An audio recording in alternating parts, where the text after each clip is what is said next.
It's personal choice, right? We don't force it down anybody to smoke. It's legal, right? Like, I decide to smoke, that's my right. And if I'm smoking, I'm only hurting myself. If I have a couple beers and I get in the vehicle and I drive and I kill somebody, I'm hurting myself and somebody else, correct? Like, a lot of people die from lung cancer, and it's like the biggest killer in the whole entire world. I don't know, I see it as just like a way of like farming something. I don't see it as something like deadly, I guess, because I see the other side of it. Hi, I'm Cassie Meeuse. Hi, I'm Taylor Meeuse. My name is Patty Meeuse.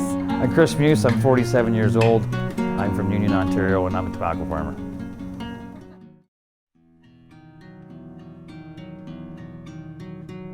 Love the outdoors. I like being outside.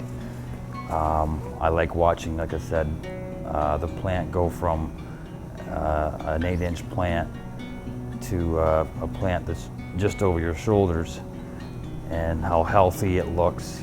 It's a sense of pride, like after you cure the crop and you open the door of the kill and you see that nice orange, rich colored tobacco. It's just, I don't know, I just really enjoy growing tobacco, I really do.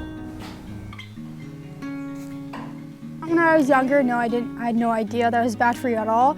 Now I do know what it does to people and what it causes, but I still believe what my dad is doing is right. When I was little, I thought everyone's parents smoked, because both of mine did. So I was like, okay, everybody does. I mean, it kind of bugs me now that I'm older and like I know what happens. I know that it's not only tobacco that we grow. Like, my dad grows another really healthy tree called sea buckthorn berries, and that is like the best fruit for you.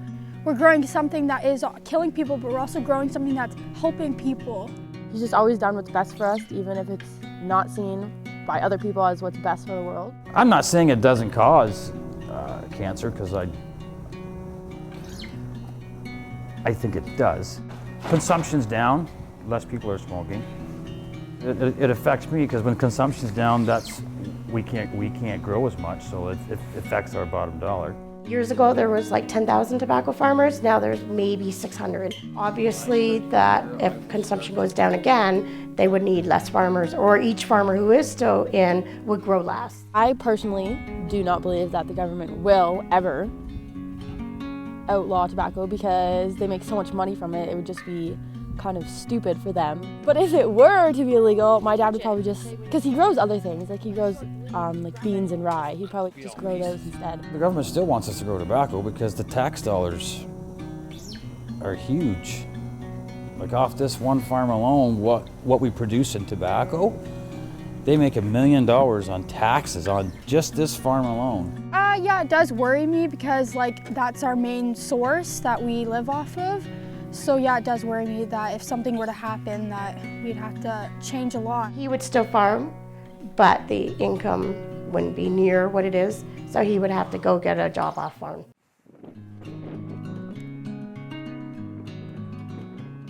Most tobacco farms are handed down from generation through generation. Like, my grandfather sold the farm to his dad, my dad sold the farm to me. The most tobacco farmers it is family. Grandfather purchased it in 1937. My grandfather's name was Peter, and he had 2 sons, and he had a daughter as well. I want to see the farm go nowhere, that's for sure. I want to see it stay here. It'd be nice to hand it down to Taylor and Cassie. They would have a lot to learn.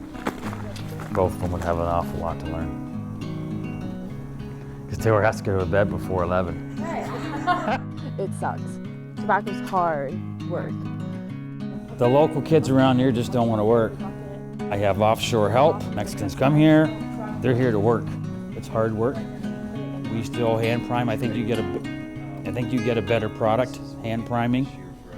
We did purchase an automatic harvester in 2000. I got rid of it in 2005. Did not like the job it was doing. Quality's just not there. That's my opinion. I think hands-on, you get a lot better product at the end. We rely on Mother Nature. Mother Nature can make or break you, because you can get hail, you can get wind. We have to watch for frost. If we have a frost, the crop's done. It is done. It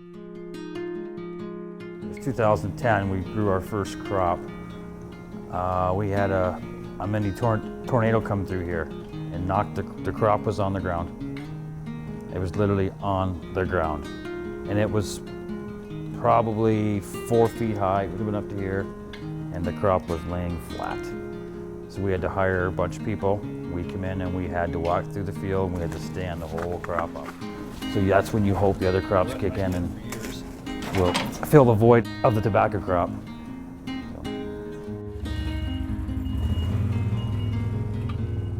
Definitely one of us will take it over. Me. I don't know, if I took over the farm, I don't know if I would personally farm it. I would get someone else to do it. But I definitely would not let this farm go to someone that I don't know, because it's been in our family for so long. I just feel like it's ours. No one else can have it. If the girls decide to continue, that's great. If they don't, I guess we'll sell the farm. It'd be nice to keep it in the family because it's been in Chris's family for so many years. If they chose not to, that's okay too.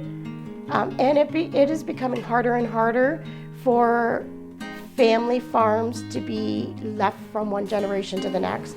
The government has more involvement now than they ever used to. A law on it is that you actually have to sell it for actual value. So if we just sold the farm for $1, the government's not going to allow that because they want to make money on your capital expense. But it's going to be nearly impossible for our girls to own it.